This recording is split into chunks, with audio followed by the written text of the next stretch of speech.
said to Jimmy, take me out of it. It's not the right fit, which I thought, if I don't have a dog in this fight anymore, it won't fall on deaf ears when I say, hey, it's about the next kid. This can't work. We can't have a movement. We can't sell our people out. And that's how I view it. Maybe you don't. They said, this is just a business. These are the terms. But there are alternatives. You don't have to be dependent on YouTube or Facebook. Steven Crowder responds to critics and calls out conservative media for enforcing big tech censorship with bad contracts. Is this the right time? Should this be done in public? Well, we're going to talk about it. I'm your host, Hyde. Welcome to Hide and Seek Media.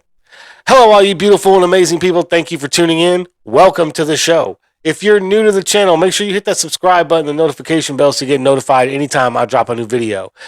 The show is brought to you by the Hide and Seek Media Store. If you're like me and you like to spark a conversation or just make a statement without having to say too much, click the link down below. Check out all the cool merch I have to offer. And if you use code 1776, I'll give you 20% off your entire order. So by now, all of you know that Steven Crowder has come out and basically called out the Daily Wire for bad business practices with a term sheet that he was offered, which imposed strict monetary penalties if he were to be demonetized, given a strike, or banned off of major social media platforms. Now, the problem Crowder had with this contract was those penalties and the fact that he would lose upwards of a total like 110% if he were to be banned and lose all his advertisers off of these platforms. So that was kind of bothersome. And then when he found out that this was standard contract from the Daily Wire, then he was like, okay, look, take me out of this and just stop doing these contracts with, your talent. This is wrong. You should not be penalizing them for being banned off of these social media platforms when there are other platforms you could be using to promote your business and your to gain subscribers. Now, Crowder has already proven that you can get the same viewership on Rumble that you can on YouTube. Answer, right? I want to make sure this point is made clear for everybody because this is a very important part of the argument when I heard it. Mm-hmm. If the point is you can't sell ads or build an audience because YouTube banned you and that's it, but you're getting 85% or more views on Rumble, the question is, why no penalty for getting banned from Rumble? Why is Rumble not a consideration in the contract at all? Mm-hmm. And why don't they simply say comparable views instead of the platform? Right. Like, if for every 1 million views per day you lose, we dock you X%. I can answer you that question exactly, because so what happened? It's fundamental to the business model. And I was informed of that. It is fundamental. In other words, there are plenty of options out there, right? He can tell you. I get excited when I walk out of them and go, hey, how many people were tuning in live on YouTube? How many on Rumble? They go, oh, it's tipped. There are more people on Rumble.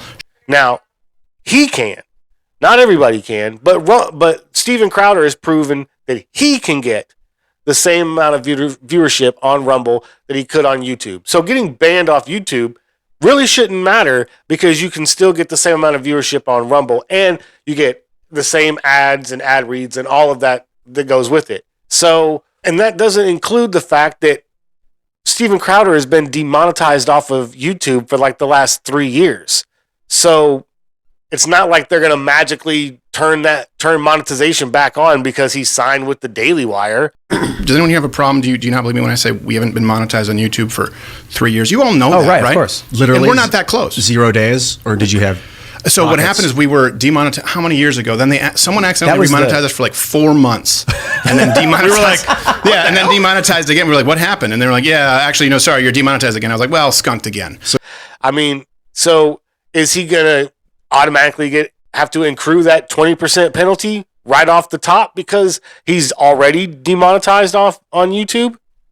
A lot of this contract or a lot of this term sheet was bad, and so Crowder called it out. And then Jeremy Boring came out with a video, and then a lot of other people came out with videos responding to Crowder. So he decided he was going to respond back by going on Timcast IRL and just flat out saying it was never about the money. It was always about this bad business deal and the fact that big conservative media are the ones that are pushing these bad deals just as much as the left-wing media is. And so he said, it's time to stop. We need to create a new business model. And he said, Jeremy, you are in a great position to do this. Jeremy Boring said, no, we're good over here at the Daily Wire. This is standard business practice, and this is what we're going to do. What I'm talking about is you're describing a model for everyone, not just, let's get rid of me here. Everyone, if there's a penalty for being demonetized on YouTube, because your business model requires that be a huge component of it, you need to change your business model or this movement cannot work, Jeremy. I can't imagine my show trying to come up and be beholden to YouTube advertiser guidelines, let alone, I mean, honestly, being beholden from a conservative entity with hard strikes, right, being removed, but let alone being advertiser friendly. We know how broad those guidelines are. They might as well just read, don't say anything offensive, and they change them at the drop of a hat. I'm not suggesting that the guidelines aren't terrible. I'm suggesting that if making money off of those platforms is part of how you're justifying the salary you're paying someone, then or the fee I keep saying salary, the fee you're paying someone, then when those go away, everybody loses money. You can't pay the same amount with less revenue. How about you create a different business model? And so Stephen decided to call him out on it. And now this whole feud has gone on. And some people say it shouldn't have been done in public. Some people said this should have been done behind closed doors. Some people have called Crowder, stupid and his fans stupid for not understanding how contract negotiations work. And then, but there were some interesting things that came out on IRL and in the members section of Timcast as well. And so I want to get into all that, and I'm going to explain why I think this fight needs to happen. So I want to pull up a few tweets. I'm going to play a few clips. We're going to talk about the whole shebang, and I'll tell you at the end why this is an important battle that needs to be fought, even if it is infighting between, conservatives. This needs to be fought. So first, I want to start off by saying thank you for tuning in. I really do appreciate it. If you like the content so far, make sure to hit that like button. But most of you guys who have tuned into this video know the whole thing about Crowder and the Daily Wire and all that, and the term sheet he was offered, and then the Daily Wire explaining the terms. I'm not really going to break down all of that. I'm pretty sure most of you guys have already seen it. And you'll catch some clips here and there as we talk about it, right? Because, first of all, I have an issue with the terms. 4 years, $50 million. I mean, come on. That's $12.5 million a year to Crowder. But Crowder has to incur all of his company's expenses, all the production expenses. When we first were watching the show and we talked about it, I said, what's the fee? We don't know. And then the Daily Wire's response, of course, was, we offered this guy $50 million. Basketball money. The response then from detractors and most people was, holy crap. And they're imagining Steven Crowder in a big private bank vault diving into a bunch of gold coins. When in reality, the $50 million included the entire budget for your whole staff, your whole production facility, every production you would have done, meaning you've got to pay, how many employees do you have? About 25, soon to be 30-something. Soon to be 30-something. Now, if you want to do production on a skit, we're talking maybe 30 to 50K, depending on the size of the skit. Yeah, every time we show up to do a Change My Mind, it's $50,000. Just like he does now with Mud Club, he has to continue to pay all of that, but that comes out of that $12.5 million. The Daily Wire doesn't incur any production cost or anything like that. And then on top of that, the Daily Wire wanted to own the content that was created during the term, even though it would be Crowder's production house that was making the content, not Daily Wire. So it was kind of shady, and Boring didn't say that part in his video, right? He didn't say that that part of the deal was that Crowder's production house would be the one who produces all the videos and all the content, and that the Daily Wire would still own the rights to it in perpetuity. And that was like, that's messed up. let alone the fines that and penalties that Crowder would have to incur if he got demonetized, or if his advertisers got boycotted, or if he got a strike, he got banned. Like, all of these penalties added up to a lot of money, and I thought that was kind of messed up, because you know what you're getting when you bring on Crowder. Almost 7 million subscribers on YouTube, and he's demonetized. Okay, he has just as much of a following on Rumble. He's one of the few conservative talents out there who can do that can have the same amount on both platforms, right? The same amount of subscribers on both platforms and be just as big on both platforms. The only other person that comes to mind right now is Russell Brand. So for me, the whole penalizing him for being demonetized or getting a strike on YouTube was like a slap in the face. That's like, we know who you are, and we're telling you, stop it, because we're paying you now, and you have to adhere to YouTube's guidelines, because the Daily Wire adheres to YouTube's guidelines. And it's like, Crowder's like, I don't think so, man. That is not that's a non-starter. And that's exactly what he said. He said that these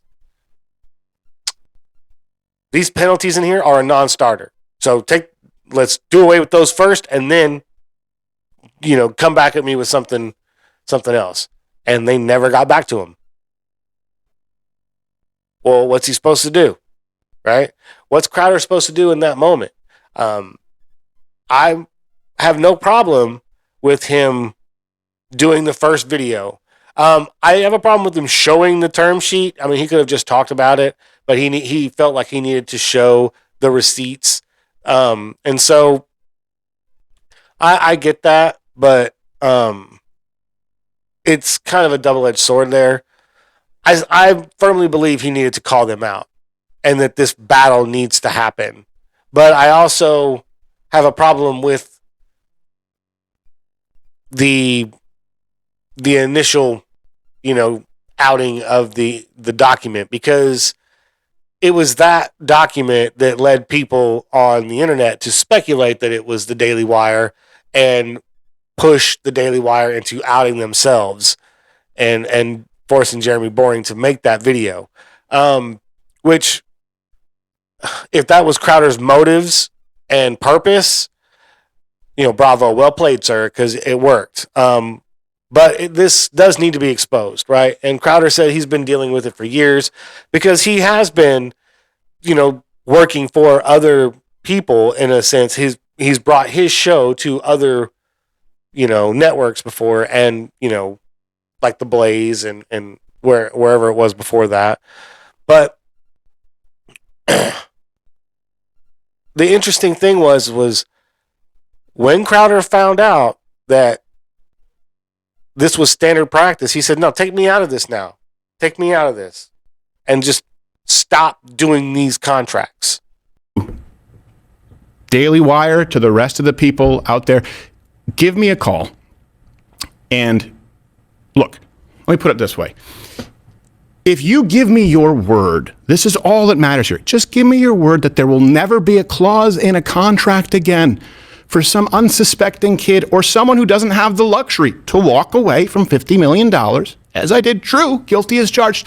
Give me your word that you will not penalize them 25% for demonetization, another 20% for a strike, another 20% for Facebook, Spotify, Apple, up to 80%. Just give me your word that clause, that spirit will not be in any contract sent out to anyone else who's at the front lines fighting for this country, and we're done. But I wanted to bring up a couple of tweets, because it seems funny how some of these people, in the media and whatever, are going after Crowder for being a hypocrite, by putting videos behind paywalls instead of just putting them on YouTube and incurring the strike and incurring the ban, because we all know that would be coming. They're like, oh, you're a hypocrite because you put videos behind paywalls because you know you're going to get banned from YouTube, right? Like, there's this tweet here from Mike Cernovich. Crowder should take a moral stand and stand up to YouTube totally, rather than cowardly put videos he knows he'd get banned from behind a paywall. Put all those videos on YouTube. Don't let them silence you. Stand up to big tech, right? So basically, what he's saying is, don't be two-faced, right? Don't be someone who calls out Daily Wire for enforcing YouTube's guidelines when you put up, racy videos and videos you'll get banned behind a paywall. And he's like, okay, well, first of all, Mike Cernovich, Steven Crowder is already demonetized on YouTube. So what's the point of putting it on YouTube and getting a strike to where he can't put any videos on YouTube at all? That's stupid. He's not making any money off the videos he's putting on YouTube, so it's basically just to drive subscribers to Mug Club and to the Blaze while he worked there. That's basically all he used YouTube for, was a corridor into his other avenues, just like Tim Pool is doing, right? Tim Pool does the same thing. He follows a lot of YouTube's guidelines and avoids getting strikes and warnings, because he wants to utilize the platform to funnel people to other places like timcast.com. I've publicly stated, guys, I know there's stuff you want us to talk about, Maxwell, Epstein, vaccines, etc. I don't want to lose the center of the battlefield. If what we can do with YouTube is create a corridor to alternative platforms, independent platforms. And so let us do that, and I will shout out the people who are doing, the heavier lifting and stuff. I will make sure that with Timcast, Steve Bannon and Alex Jones will be on our show. I will make sure that the corridor goes both ways, that Carrie Lake can come on the show and talk about, to the best of her abilities, what needs to be said without us getting banned, so then you can find her in other places. Saying that kind of statement is kind of ignorant to me, right? Because you're like, oh, you stand up. If you really stand up, take the moral stand and put all that stuff on YouTube. And it's like, shut up. Right? Shut up. We know how to play the game. But there is a way to do business where you're not stealing from your creators for their opinions. And that's basically what the Daily Wire is doing, is stealing from creators for their opinions, or not letting them voice their opinions the way they want, because they'll be penalized monetarily. And they're like, I don't want to incur that penalty. I don't want to lose that money, so I'll just shut my mouth. Candace Owens is a perfect example. Okay, so Candace Owens goes on Timcast IRL last week and, calls out Steven Crowder, and she did it on her show too, where she calls him out, says he's doing it just for the money, and calls him a little bitch and all kinds of stuff, right? But then when you go to the members only segment of Timcast IRL, where they can be free to say whatever they want, Candace Owens is screaming, "Yay, I'm free. We can talk whatever we want." And it's like, you hypocrite. You sit here and say, how dare you, Crowder? How dare you call out my employer for this bad contract, or this bad term sheet? I'm sorry. And call them out because they do this regularly to all employees. Jeremy Boring's words. So you then get all excited when you can talk about vaccines however you want, because you're now behind a paywall and not on YouTube. Because you surely don't put those videos that you talk about the vaccine and all that on your YouTube page or your YouTube podcast, because you would incur a strike. And then you would have to pay a penalty. Now, granted, your penalty is probably not as high as Steven's, because you had hired lawyers and negotiated your contract. Like you said, all of us Steven Crowder fans are too stupid to understand. But my issue with Candace Owens and Mike Cernovich, and even there's another tweet here I want to bring up. Where is it at? Let me see. No, Cernovich again. Here we go. Viva Fried. Now, this is somebody I admire and like respect his opinion, but I kind of think he gets it wrong here. What Steven Crowder is admitting to here is that he got a call from YouTube telling him to stop selling a specific shirt in a mystery box off platform, and he agreed to do so to pacify YouTube. And he's calling Real Daily Wire the big con. Sunlight is the greatest disinfectant, right? So now I love Viva Fry because of the way he phrases that stuff, right? Because sunlight is the greatest disinfectant. Basically, what he's saying is now the light is being shown on the truth, right? We see that Crowder bent the knee to YouTube as well in order to try and stay monetized by not selling a T-shirt off platform because it was bothering the YouTube people. That was a long time ago, before Steven Crowder got demonetized, from my understanding. Now, if I'm wrong, you can correct me in the comments. But even at that, when they told him to stop, he started selling it in a mystery box. Then they said, "We know what you're selling in the mystery box. Please stop." So he tried to get around the rule, and then they still told him, "Stop it or we'll demonetize you," basically. And ultimately, he ended up getting demonetized, and that's why he does what he does, and his shows are as good as they are, because he doesn't care about being monetized on YouTube.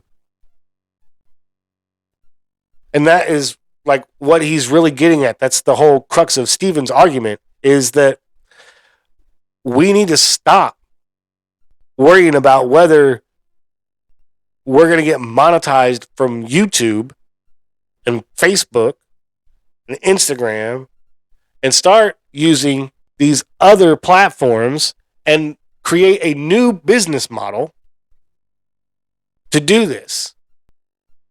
Because the business model that the Daily Wire and probably the Blaze and Fox News and OAN and Newsmax and all these other places use is bad.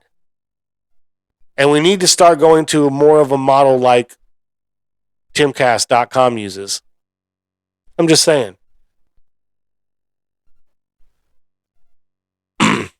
But in the end, I support Crowder in this fight, and I believe that this fight needs to happen. And it needs to happen in the public so that everybody on this, so there is complete transparency.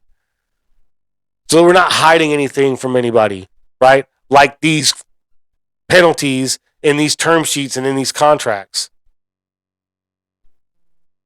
That's the only way you're going to gain the trust of the people, is by being completely transparent. But I'm going to leave it there. If you made it all the way to the end of the video, I appreciate you making it this far. It really does mean a lot. If you haven't already, please make sure to hit that subscribe button and the notification bell so you get notified anytime I drop a new video. If you like this video, smash that like button. Leave a comment down below. Let me know what you think about this video, the topic, and the channel. I love to engage with my viewers, so feel free to fire away. But if you really want to help this channel and you want to help me grow, the best thing you guys can do is hit that share button and share this video on all social media platforms. Those interactions will show the algorithm that this video needs more impressions, and that's how we grow. I appreciate everything you guys are doing, and I'll catch you later. Peace.